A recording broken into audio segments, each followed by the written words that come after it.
For our ship, being a wooden vessel, it's very heavy, doesn't move very fast, so it sails a little bit differently than a fiberglass boat would, or another type of boat that would be made out of a different material.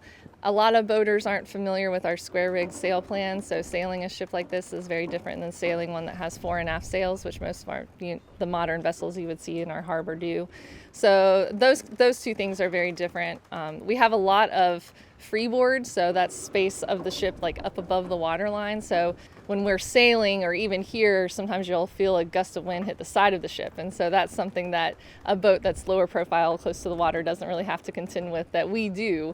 It's almost like the hull of the ship is a sail in and of itself, because the wind can really push it around. So I think those things are different about our ship versus a modern vessel.